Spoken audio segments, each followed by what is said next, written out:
Bismillahirrahmanirrahim. Assalamu alaikum students. Welcome to Bio with Musammir.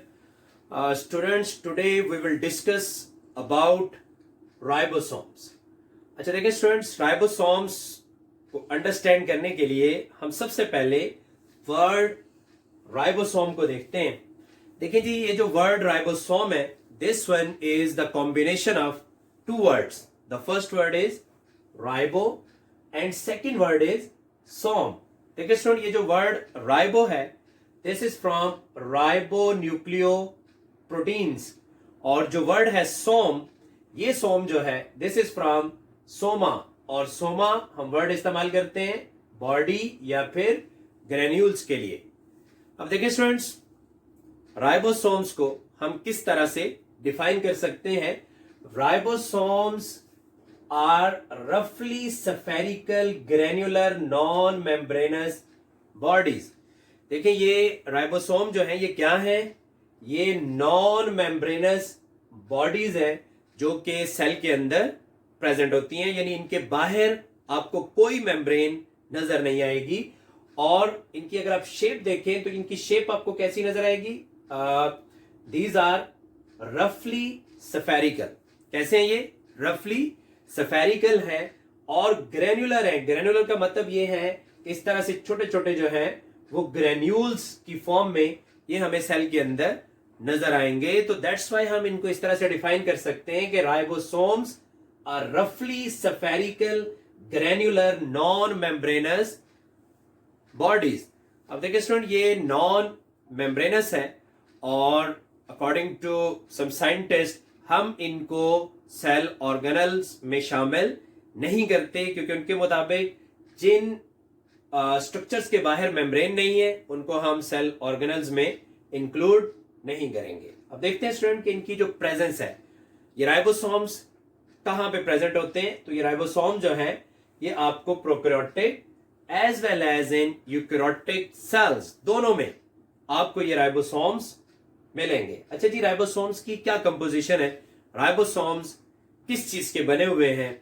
तो ribosome की composition में आपके पास आरएनए है और प्रोटीन्स है, यानी RNA. R stands for ribosomal, तो राइबोसोमल आरएनए प्लस प्रोटीन, तो राइबोसोमल आरएनए और प्रोटीन्स मिलके क्या बनाती हैं जी? ये बना देती हैं राइबोसोम्स. दैट्स व्हाई राइबोसोम्स के लिए हम word ribo nucleo protein use करते हैं. जो राइबो न्यूक्लियो प्रोटीन है, इसमें जो राइबो न्यूक्लियो है ये आरएनए के लिए है और उसके आगे प्रोटीन का वर्ड है, तो एज अ होल हम इनको कहेंगे राइबो न्यूक्लियो प्रोटीन्स. अब देखिए स्टूडेंट्स, जो राइबोसोम्स हैं, इनकी जो विजिबिलिटी है, यानी अगर आपने इनको देखना हो तो आप इनको इजीली ऑब्जर्व कर सकते हैं through electron microscope. Electron microscope में ये स्ट्रक्चर आपको नजर आएंगे. अच्छा जी, इनकी सिंथेसिस कहां पे होती है? ये राइबोसोम्स कहां पे बनते हैं? तो स्टूडेंट्स याद रखिएगा कि सेल के अंदर उसका सेंटर में आपको पता है कि न्यूक्लियस प्रेजेंट होता है, और न्यूक्लियस के अंदर एक और स्ट्रक्चर होता है जिसको हम कहते हैं न्यूक्लियोलस. उसके लिए हम न्यूक्लियोलस का वर्ड यूज करते हैं. फॉर एग्जांपल, अगर आप सेल के न्यूक्लियस को लें तो इस न्यूक्लियस के अंदर एक डार्कली स्टेन्ड स्ट्रक्चर होता है, और वो जो डार्कली स्टेन्ड स्ट्रक्चर है, यानी जब आप उसकी स्टेनिंग करेंगे तो वो डार्कली स्टेन हो जाएगा. तो उस डार्कली स्टेन्ड स्ट्रक्चर को हम कहते हैं न्यूक्लियोलस. और न्यूक्लियोलस के बारे में ये कहा जाता है कि nucleolus is the factory of ribosome synthesis, यानी ये राइबोसोम को बनाने की फैक्ट्री है, यानी इसके अंदर राइबोसोम बनते हैं. अब देखिए स्टूडेंट, ये जो न्यूक्लियोलस है, जब इसमें राइबोसोम्स बनते हैं तो ये राइबोसोम्स बनने के बाद क्या करते हैं जी? वो यहां से न्यूक्लियस के अंदर से बाहर आ जाते हैं, और जब ये न्यूक्लियस के अंदर से बाहर आते हैं तो ये आते हैं जी थ्रू न्यूक्लियर पोर्स. ये जो न्यूक्लियस है, न्यूक्लियस के अंदर छोटे छोटे पोर्स होते हैं, और ये पोर न्यूक्लियस और जो न्यूक्लियोप्लाज्म है और जो साइटोप्लाज्म है उसके बीच में मटेरियल को एक्सचेंज करने में हेल्प कर रहे होते हैं। तो इन्हीं न्यूक्लियर पोर्स के जरिए ये राइबोसोम जो है वो बाहर निकल के और साइटोप्लाज्म में आ जाते हैं। अच्छा, आप देखें लोकेशन जो है राइबोसोम्स की वो क्या है। ये जो राइबोसोम्स है ये आपको कहाँ पे मिलेंगे। देखिए स्टूडेंट्स, प्रोकैरियोटिक राइबोसोम जो है वो साइटोप्लाज्म में प्रेजेंट होते हैं और साइटोप्लाज्म के अंदर ये फ्रीली प्रेजेंट होते हैं। इस किस्म के जो राइबोसोम्स होते हैं उनके लिए हम फ्री राइबोसोम्स का वर्ड जो है वो यूज करते हैं, यानी ऐसे राइबोसोम्स को हम कहते हैं फ्री राइबोसोम्स। अच्छा, इसी तरह से अगर आप यूकैरियोटिक राइबोसोम्स को देखें तो यूकैरियोटिक राइबोसोम्स में कुछ राइबोसोम जो है वो साइटोप्लाज्म के अंदर प्रेजेंट है, जिनके लिए हम फ्री राइबोसोम्स का वर्ड यूज करेंगे, और कुछ राइबोसोम्स ऐसे हैं जो कि अटैच होते हैं with rough endoplasmic reticulums, RER के साथ वो अटैच होते हैं। और ये जो अटैच्ड राइबोसोम्स हैं इनको हम बाउंडेड राइबोसोम्स कह सकते हैं, क्योंकि ये मेम्ब्रेन जो है यानी RER के साथ ये अटैच है। अच्छा, ये RER के साथ इनकी जो अटैचमेंट होती है दैट इज बाय ग्लाइकोप्रोटीन, और इसी तरह से राइबोफोरिन 1 एंड राइबोफोरिन 2 के जरिए इनकी जो अटैचमेंट है वो RER के साथ हो जाती है। और ये मैंने पहले भी आपको प्रीवियस लेक्चर में ये बताया है कि RER जो होते हैं ये राइबोसोम की अटैचमेंट की वजह से, जब इनके साथ राइबोसोम अटैच होंगे तो उस अटैचमेंट की वजह से आप उनको रफ एंडोप्लाज्मिक रेटिकुलम का नाम देते हैं। अच्छा देखिए स्टूडेंट, इसी तरह से कुछ राइबोसोम जो हैं वो क्लोरोप्लास्ट के अंदर होते हैं, और जो क्लोरोप्लास्ट के स्ट्रोमा में राइबोसोम्स प्रेजेंट होते हैं उनको हम प्लास्टो राइबोसोम का नाम दे सकते हैं। प्लास्टो राइबोसोम यानी प्लास्टिड्स के अंदर वो राइबोसोम्स प्रेजेंट है। अच्छा, इसी तरह से माइटोकॉन्ड्रियल मैट्रिक्स है, यानी यूकैरियोट्स के अंदर माइटोकॉन्ड्रिया प्रेजेंट होते हैं, तो उसका जो माइटोकॉन्ड्रियल मैट्रिक्स है यानी जो माइटोकॉन्ड्रिया के अंदर फ्लूइड मैट्रिक्स होता है वहां पे भी ये राइबोसोम्स प्रेजेंट होते हैं, और उन राइबोसोम्स को आप माइटो राइबोसोम्स का नाम देते हैं। अच्छा, अब स्टूडेंट होता ही है कि जो क्लोरोप्लास्ट के स्ट्रोमा के अंदर राइबोसोम्स हैं और जो माइटोकॉन्ड्रियल मैट्रिक्स के अंदर राइबोसोम्स हैं ये असल में प्रोकैरियोटिक राइबोसोम की तरह होते हैं। आगे हम डिस्कस करेंगे कि ये प्रोकैरियोटिक राइबोसोम और यूकैरियोटिक राइबोसोम के अंदर क्या डिफरेंस है, तो वहां मैं फिर बात करूंगा इन्हीं प्लास्टो राइबोसोम्स की और इसके साथ साथ माइटो राइबोसोम्स की। अच्छा जी, राइबोसोम जो है इनका अगर आप देखें स्ट्रक्चर, तो अगर आप इनका स्ट्रक्चर देखते हैं तो राइबोसोम जो है they are made up of 2 सब यूनिट्स। इनके अंदर 2 सब यूनिट्स आपको मिलेंगी। एक सब यूनिट जो है वो स्मॉलर है और जो सेकंड सब यूनिट इनके अंदर होती है दैट इज लार्जर। तो smaller subunit as well as larger subunit. अब देखिए स्टूडेंट्स, मैंने आपको पहले जो है ना ये बताया है कि इनकी जो कंपोजिशन है उसमें RNA और प्रोटीन्स, RNA यानी राइबोसोमल RNA और प्रोटीन्स ये मिलके और ये बना रहे हैं राइबोसोम्स। अब देखें, जो RNA है ये असल में एक DNA, इसको हम कहते हैं RDNA राइबोसोमल DNA, उससे ये RNA बना है। और ये जो RDNA है ये उसी न्यूक्लियोलस जो है उसके अंदर क्या होगा, प्रेजेंट होगा, जहां पे ये राइबोसोम जो है वो बनते हैं। अब देखिए स्टूडेंट, इसकी जो लार्जर और स्मॉलर यूनिट, जो राइबोसोम की लार्जर और स्मॉलर यूनिट है, तो इस लार्जर और स्मॉलर यूनिट का जो साइज होता है उस साइज को हम बेसिकली लेते हैं सेडिमेंटेशन यूनिट की फॉर्म में, और ये सेंट्रीफ्यूगेशन के टॉपिक में मैंने पहले भी आपको ये बताया है कि अगर आप किसी पार्टिकल को सेंट्रीफ्यूज करते हैं और जब आप उसको सेंट्रीफ्यूज करेंगे तो वो पार्टिकल टेस्ट ट्यूब का जो बॉटम है उस बॉटम में सेंट्रीफ्यूगेशन के दौरान कितनी स्पीड के साथ मूव करके पहुंच रहा है उसको हम कहते हैं उसकी सेडिमेंटेशन। और ये यूनिट जो है वो एक साइंटिस्ट ने दी थी जिसका नाम था स्वेडबर्ग, तो उसी के नाम की वजह से हम इसको स्वेडबर्ग यूनिट कहते हैं। तो जब भी आप स्मॉलर यूनिट या लार्जर सब यूनिट की बात करेंगे तो जब हम इनके साइज की बात करते हैं तो हम कहते हैं कि जी इनका साइज 70s मतलब 40s 30s, या फिर जो है लार्जर की बात करें तो हम कहते हैं जी 60s या 40s है। तो थोड़ा सा हम पहले एक डिफरेंस जो है ना डिस्कस कर लेते हैं, फिर दोबारा इसके स्ट्रक्चर की तरफ आएंगे। तो पहले डिफरेंस देख लेते हैं between prokaryotic and eukaryotic ribosomes, यानी प्रोकैरियोटिक और यूकैरियोटिक राइबोसोम्स में क्या डिफरेंस है। देखिए स्टूडेंट, जो प्रोकैरियोटिक राइबोसोम्स होते हैं these are smaller in size, इनका साइज छोटा होता है, और जो यूकैरियोटिक राइबोसोम्स हैं they are larger in size, ये साइज में जरा बड़े होते हैं। अब जो प्रोकैरियोटिक राइबोसोम है इनके साइज को अगर आप देखें तो इनका size 20 to 24 nanometre in diameter, और जो यूकैरियोटिक राइबोसोम है उनका साइज 20 नैनोमीटर है डायमीटर में।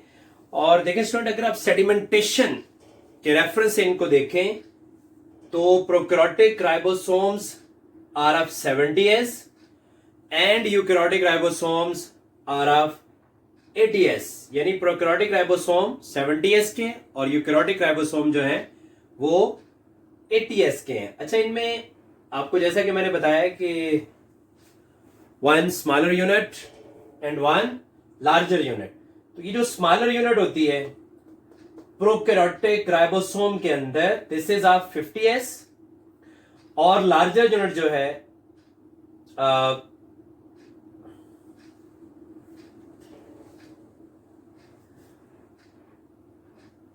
साइज को अगर देखा जाए तो प्रोकैरियोटिक राइबोसोम का साइज 20 to 25 नैनोमीटर डायमीटर में, और यूकैरियोटिक राइबोसोम का साइज 20 नैनोमीटर इन डायमीटर। और अगर आप सेडिमेंटेशन के रेफरेंस से देखें तो प्रोकैरियोटिक राइबोसोम्स का जो साइज है वो 70s है, और यूकैरियोटिक राइबोसोम्स का जो साइज है वो 80s है। अब जैसा कि मैंने स्टूडेंट आपको बताया है कि राइबोसोम में एक लार्जर यूनिट है और एक स्मॉलर यूनिट है। तो इसमें होता यह है कि जो स्मॉलर यूनिट है उसका अगर आप साइज देखें प्रोकैरियोटिक सेल में तो दैट इज ऑफ 30s, और जो लार्जर यूनिट है उसका अगर आप साइज देखें तो वो क्या है जी 50s। और अगर आप यूकैरियोटिक वाली साइड पे चले जाएं तो उसमें जो स्मॉलर यूनिट है उसका साइज 40s और लार्जर यूनिट जो है उसका साइज 60s है। अब देखिए स्टूडेंट्स, यहां पे आपको ये नजर आ रहा है कि स्मॉलर यूनिट 30s की और लार्जर 50 की। अगर आप इन दोनों वैल्यूज को जो है ना प्लस करते हैं तो ये 30 + 50 ये बन जाता है जी 80, लेकिन हम इसको कैलकुलेट करते हैं 70। अब होता ये है, देखें ये जो लार्जर यूनिट है ये जब स्मॉलर यूनिट के साथ मिल जाएगी, लार्जर यूनिट और स्मॉलर यूनिट, फॉर एग्जांपल अगर मैं इसको यूं ले लूं कि this one is the larger unit और इसके साथ अगर ये हम ले लें स्मॉलर यूनिट, तो जब ये लार्जर और स्मॉलर यूनिट्स ये आपस में मिल जाती हैं तो एक रीजन जो है ना वो आपको, ये अगर आप देखें तो ये दोनों यूनिट्स में नजर आ रहा है कि दोनों यूनिट्स ने ये जो रीजन है ये शेयर कर लिया है, ये कॉमन रीजन है। और ये जो शेयर्ड रीजन यहां पे बनता है या कॉमन रीजन यहां पे होता है, इसकी वजह से सेडिमेंटेशन की जो वैल्यू है वो क्या हो जाएगी, लेस हो जाएगी। यानी इसका मतलब ये है कि जब आप इनकी सेडिमेंटेशन देखते हैं सेपरेटली तो उनकी वैल्यू जो है जो आएंगी, अगर आप उनको प्लस करें अलग-अलग उनकी सेडिमेंटेशन को, तो उसकी वैल्यू ज्यादा आती। लेकिन जब ये दोनों यूनिट्स आपस में एक दूसरे के साथ मिल जाएंगी और अगर आप उस वक्त इनकी सेडिमेंटेशन की जो वैल्यू है उसको देखते हैं तो वो हमेशा कम आएगी, और वो इसी शेयर्ड रीजन की वजह से, जो कि ये रीजन क्या कर लेते हैं, शेयर कर लेते हैं। और यही चीज आपको यहां भी नजर आएगी। 40s और 60s ये 100 बनते हैं, और लेकिन एज अ होल जो वैल्यू होगी वो कितनी है जी, दैट इज 80s। अब देखिए स्टूडेंट्स, जो राइबोसोम्स हैं, ये मैंने अभी आपको ये बताया कि they are made up of rRNA and proteins. rRNA के बने हुए हैं और इसके साथ साथ प्रोटीन्स के बने हुए हैं। यानी इसका मतलब ये है कि इनके स्ट्रक्चर के अंदर अगर आप देखें तो आपको rRNA मिलेंगे, और rRNA के साथ आपको क्या चीज मिलेगी जी, rRNA के साथ आपको प्रोटीन्स मिलेंगे। अब देखें rRNA जो है उसकी भी एक अपनी सेडिमेंटेशन होती है। अब जरा इस चीज को आप समझिएगा। जैसे देखें स्टूडेंट्स, आपके पास, मैं फॉर एग्जांपल ले लेता हूं, ये स्मॉलर सब यूनिट है, और ये जो स्मॉलर सब यूनिट है, अगर हम इस स्मॉलर सब यूनिट को प्रोकैरियोट में देखें तो उसके अंदर जो rRNA होगा, मतलब ये फॉर एग्जांपल जो है हम इस तरह इस फॉर्म में ले लेते हैं कि दिस वन इज rRNA। तो ये जो rRNA इस स्मॉलर सब यूनिट के अंदर प्रेजेंट है, और उसके साथ फिर कुछ हमें प्रोटीन जो हैं वो मिलती हैं। तो ये rRNA और प्रोटीन्स ये मिलके तो ये क्या कर रही हैं जी, ये स्मॉलर सब यूनिट बना रही हैं। अच्छा, अब इसमें जो rRNA है, ये rRNA, इसकी अगर आप वैल्यू देखें तो ये आपको मिलेगा 16s का rRNA है। This one is 16s rRNA। ये मैं बात कर रहा हूं प्रोकैरियोटिक राइबोसोम की। तो ये जो 16s rRNA है, इसके साथ कुछ प्रोटीन जो है वो मिल रही हैं, और कितनी प्रोटीन जो है इसमें, वो जो प्रोटीन्स इसमें मिल रही हैं वो हो जाएंगी 21 R प्रोटीन्स, इनको नाम दे लें। तो ये 21 R प्रोटीन्स हैं, और ये 21 R प्रोटीन्स मिलके तो ये एक स्मॉलर सब यूनिट बना रही हैं, किसके अंदर, प्रोकैरियोटिक राइबोसोम। अच्छा जी, इसी तरह से अगर आप प्रोकैरियोटिक राइबोसोम की जो लार्जर सब यूनिट है उसको अगर हम देख लें तो उसके अंदर आपको क्या कुछ मिलेगा। इसके अंदर जो आपको rRNA मिलेगा वो दो मिलेंगे आपको। एक 5s rRNA है, और second one is 23s rRNA, यानी एक 5s rRNA और सेकेंड जो है 23s rRNA। और अगर हम प्रोटीन्स की बात करें जो यहां पे प्रेजेंट है, तो कितनी प्रोटीन्स यहां पे प्रेजेंट होंगी, तो इस लार्जर यूनिट के अंदर 31 R प्रोटीन्स, 31 R प्रोटीन जो है वो इसके अंदर क्या है जी, वो प्रेजेंट है। ठीक है, 31 R प्रोटीन्स वो इसके अंदर प्रेजेंट है। तो इस तरह अगर आप देखें तो 31 R प्रोटीन्स और 23s rRNA and 5s rRNA ये मिलके इसकी लार्जर सब यूनिट बना रहे हैं प्रोकैरियोटिक राइबोसोम के केस में। और जो स्मॉलर यूनिट है वो 16s rRNA और 21 R प्रोटीन्स मिलके क्या कर रही हैं जी, वो इसकी स्मॉलर सब यूनिट बना रही हैं। अच्छा, आप देखिए स्टूडेंट्स, अगर हम यही केस जो है वो यूकैरियोटिक राइबोसोम में ले लेते हैं, तो यूकैरियोटिक राइबोसोम में जो स्मॉलर यूनिट है वो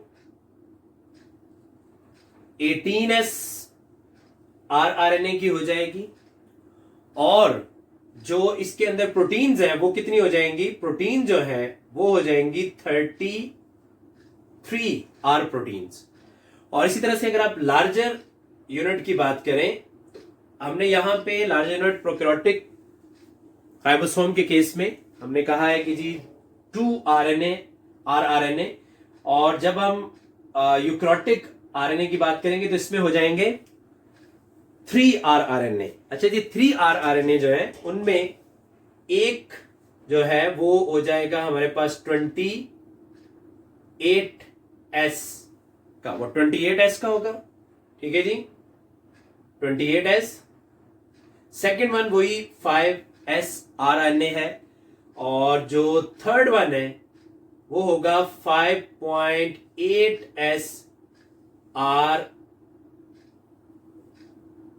आरएनए, ठीक है जी। और जो प्रोटीन्स हैं वो इसमें कितनी हो जाएंगी, प्रोटीन्स आर 49। तो इस तरह अगर आप देखें तो राइबोसोम जो है ये बेसिकली कॉम्बिनेशन है आरआरएनए प्लस प्रोटीन्स का। अच्छा, अब स्टूडेंट होता ही है कि आरआरएनए और ये प्रोटीन्स ये मिलके राइबोसोम का स्ट्रक्चर बना रही, और इसमें जो राइबोसोम के जो आरआरएनए हैं उनकी स्टेबिलिटी के लिए मैग्नीशियम आयन नेसेसरी होता है। और मैग्नीशियम आयन, जैसा कि स्टूडेंट्स आपको पता है कि ये जो मैग्नीशियम आयन है इसका आयोनिक रेडियस छोटा होता है, लेकिन इसकी चार्ज डेंसिटी जो है वो बहुत ज्यादा होती है।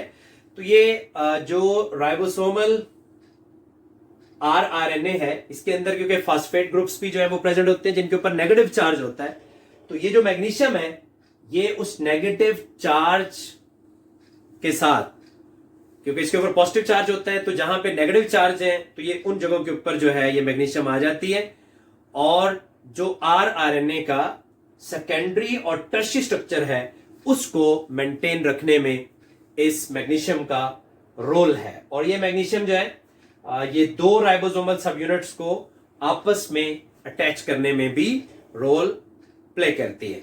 अब देखिए स्टूडेंट, अगर हम राइबोसोम जो है उनके फंक्शन को देखें तो राइबोसोम का एक बड़ा ही क्रूशियल फंक्शन है, और वो क्या फंक्शन सेल के अंदर परफॉर्म करते हैं। Ribosome basically these are involve in protein synthesis. Ribosome जो है ये प्रोटीन सिंथेसिस में इन्वॉल्व है, यानी ये प्रोटीन्स को बनाने में इन्वॉल्व है। और होता ही है स्टूडेंट के जो राइबोसोम है जब ये प्रोटीन बनाते हैं तो प्रोटीन्स को बनाने के लिए इनको अटैच होना पड़ता है एमआरएनए के साथ। अच्छा, मैंने पहले आपको ये बताया है कि कुछ राइबोसोम ऐसे होते हैं जो कि फ्री राइबोसोम्स होते हैं, और कुछ राइबोसोम ऐसे हैं जो कि बॉन्डेड राइबोसोम्स हैं। अच्छा देखिए स्टूडेंट, जो बॉन्डेड राइबोसोम्स होते हैं, बॉन्डेड राइबोसोम जो है ये ऐसी प्रोटीन्स बनाते हैं जिनको ट्रांसपोर्ट करना होता है। फॉर एग्जांपल अगर हम देख लें कि एंडोप्लाज्मिक रेटिकुलम के साथ जो बॉन्डेड राइबोसोम्स हैं वो बनाते हैं जी कुछ प्रोटीन्स। तो आपको ये बात पता है कि एंडोप्लाज्मिक रेटिकुलम का एक काम ये भी है कि वो ट्रांसपोर्टेशन ऑफ मटेरियल में हेल्प करते हैं।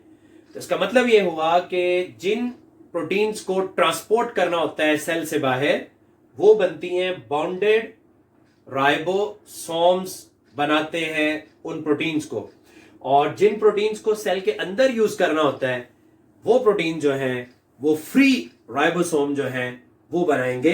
अच्छा, अब होता ये है कि जो बॉन्डेड राइबोसोम्स होते हैं वहां पे एमआरएनए जब पहुंचता है तो पहले उसके साथ एक स्मॉलर यूनिट जो है राइबोसोम की वो अटैच होती है, और वो जो स्मॉलर यूनिट एमआरएनए के साथ जहां अटैच होती है एक स्पेसिफिक सीक्वेंस जो है वो एमआरएनए के ऊपर मौजूद होता है। उस सीक्वेंस के ऊपर जो है ये स्मॉलर यूनिट जो है वो आके अटैच होगी, जिसको हम शाइन डेल्गैनो सीक्वेंस जो है उसका नाम देते हैं। तो ये वहां पे जो है एमआरएनए के साथ अटैच होगी, और उसके बाद ऐसा होता है कि जी लार्जर जो सब यूनिट है वो भी अटैच होगी, और साथ एक टीआरएनए होता है, ट्रांसफर आरएनए, वो अटैच होता है।